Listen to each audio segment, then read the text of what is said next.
Assalamualaikum warahmatullahi wabarakatuh. Perkenalkan, nama saya Mutia Syaida dari Universitas Negeri Gorontalo, Fakultas Ekonomi, jurusan S1 Manajemen, kelas G.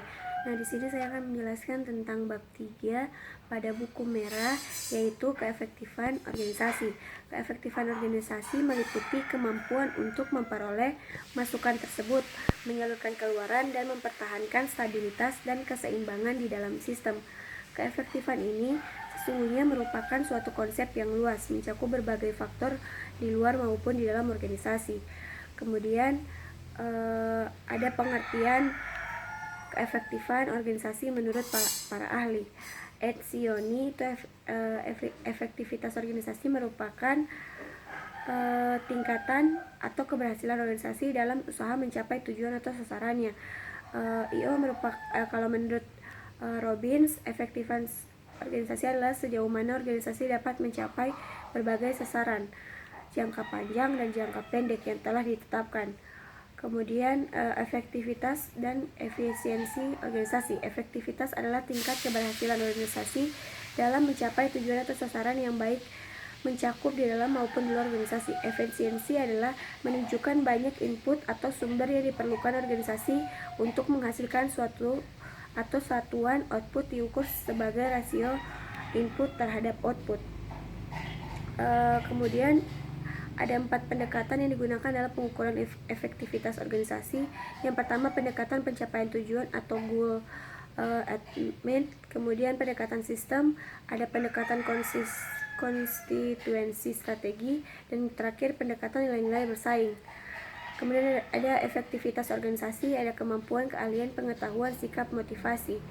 Kemudian ada pendekatan pencapaian tujuan juga. Pada asumsi itu ada 2. Yang pertama, organisasi ada untuk mencapai tujuan. Yang kedua, pencapaian tujuan merupakan efektivitas organisasi. Kemudian implikasi, organisasi harus memiliki tujuan akhir. Tujuan harus didefinisikan dan harus didefinisikan dengan baik.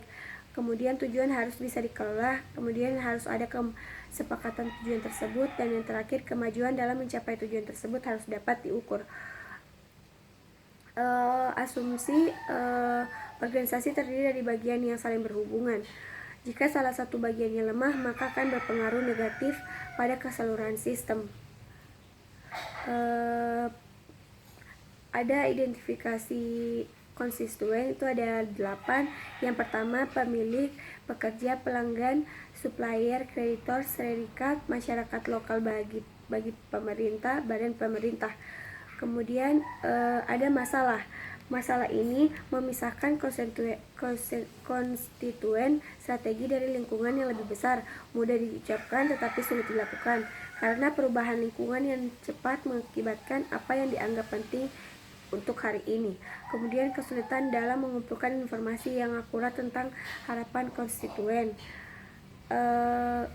Kemudian ada beberapa pendekatan integratif, diantaranya itu pendekatan konstituen ini memusatkan perhatiannya pada konstituensi organisasi, berbagai kelompok di dalam maupun di luar organisasi yang mempunyai kepentingan terhadap kinerja atau performasi organisasi. Ada juga pendekatan bidang sasaran, kemudian ada pendekatan ketergantungan. Oke, sekian dari saya, semoga teman-teman mengerti. Wassalamualaikum warahmatullahi wabarakatuh.